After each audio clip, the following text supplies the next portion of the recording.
আমাদের টার্গেট হচ্ছে এখন একটা ইসলামপন্থী সরকারকে রাষ্ট্র ক্ষমতায় নিয়ে যাওয়া। এটা আমাদের একটা প্রধান টার্গেট। এখন আমাদের এজেন্ডা স্পষ্ট, কোনো গোপন এজেন্ডা নাই। আর আমি ছোট মানুষ, ছোট জায়গা থেকে বলতে চাই যে আমাদের যে ওলামায়ে কেরামগণ মাঠে আছেন, যে রাজনৈতিক দলগুলো আপনারা মাঠে আছেন, এবার আপনারা কোনো রুটির টুকরার জন্য লড়বেন না, এবার পুরা রুটি নিয়ে লড়বেন। প্রত্যেক আসনে প্রার্থী দিবেন আপনারা, যেহেতু এর বাইরে সিস্টেম এখন অন্য সিস্টেমে যাওয়ার সুযোগ হচ্ছে না, তাহলে পুরো রুটিটার জন্য লড়তে হবে আপনাদের। আমাদের টার্গেট হচ্ছে এখন একটা ইসলামপন্থী সরকারকে রাষ্ট্র ক্ষমতায় নিয়ে যাওয়া।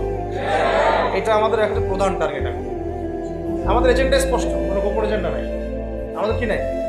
কোনো গোপন এজেন্ডা নেই। আমরা চাই বাংলাদেশে এখন একটা ইসলামপন্থী রাষ্ট্র ব্যবস্থা গড়ে উঠুক, ইসলামপন্থী সরকার শাসন ক্ষমতায় আসুক। এটার জন্য আপনাদের সবার ভূমিকা আছে। কেউ কথা দিয়ে ভূমিকা রাখবেন, কেউ লিখবেন, কেউ বলবেন, কেউ যেভাবে হোক আপনাকে ভূমিকা তো রাখতেই হবে। কারো বসে থাকার সুযোগ নেই। এখন আর এই রাষ্ট্রটাকে ইসলামিক রাষ্ট্র হিসেবে করার দায়িত্ব এখন সবার কাঁধে আসছে। আমরা আমাদের জায়গা থেকে বলতেছি, বাকি কাজ কিন্তু আপনাদেরকে করতে হবে। আল্লাহ পাক করার তৌফিক দান করেন। আর ইসলামপন্থী ভাইদের আপোষের যে দূরত্বটা কমায় দিতে হবে, এই দূরত্ব রাখা যাবে। ইখতিলাফ আছে থাক, যদি আকীদাগত মৌলিক কোনো পার্থক্য না থাকে, আমরা তো ভাই ভাই নাকি?